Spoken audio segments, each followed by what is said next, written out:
स्मार्टफोनच्या दुनियेत क्रांती आता आपल्या शहरात. पलुसकरांच्या सेवेत सज्ज विवो एक्सक्लुझिव्ह स्टोअर.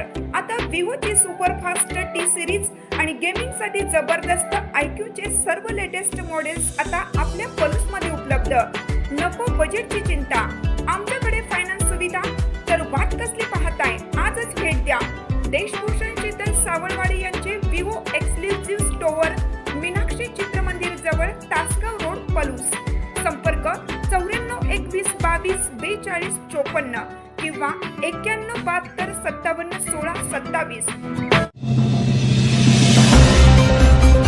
सांगलीत खुनानंतर पोलीस ॲक्शन मोडवर. संशयितांची भर बाजारात धिंड काढत मोडली दहशत. कुपवाड औद्योगिक पोलीस ठाण्याच्या हद्दीत झालेल्या 2 थरारक खुनाच्या घटनांमुळे संपूर्ण परिसरात भीतीचे वातावरण पसरलं होतं. या पार्श्वभूमीवर सांगली पोलिसांनी अत्यंत आक्रमक पवित्रा घेत संशयित आरोपींना भर बाजारात फिरवून त्यांची धिंड काढली. गुन्हेगारांची दहशत मोडून काढण्यासाठी पोलिसांनी संशयितांना गुन्ह्याच्या ठिकाणी नेऊन चांगलाच खाक्या दाखवला. कुपवाड परिसरात गेल्या 24 तासात 2 वेगवेगळ्या घटनांमध्ये खून झाले होते. बामनोली रस्त्यावरील एका देशी दारूच्या दुकानात सचिन महादेव अपराज या गुन्हेगाराचा निर्घुण खून करण्यात आला होता. तर कापसे प्लॉट परिसरात पत्नीनेच आपल्या साथीदाराच्या मदतीने पतीची हत्या केली होती.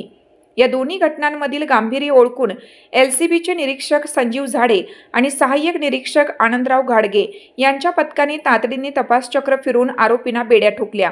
केवळ अटक करून न थांबता लोकांमध्ये असलेली भीती दूर करण्यासाठी पोलिसांनी आरोपींना घटनास्थळी नेले. तिथे भर रस्त्यात त्यांना गुडघ्यावर बसवून पोलिसांनी आपला दरारा दाखवून दिला. हेच ते खून करणारे असं सांगत गुन्हेगारांची परिसरातून धिंड काढण्यात आली. कुपवाडमधील वाढत्या गुन्हेगारीला लगाम घालण्यासाठी पोलिसांनी घेतलेल्या या भूमिकेचे सर्वत्र स्वागत होत आहे. विशेषतः सहाय्यक निरीक्षक आनंदराव घाडगे यांनी पदभार घेतल्यापासून गुन्हेगारांच्या मुसक्या आवळण्यास सुरुवात केली असून आजच्या कारवाईने गुन्हेगारांमध्ये धडकी भरली आहे.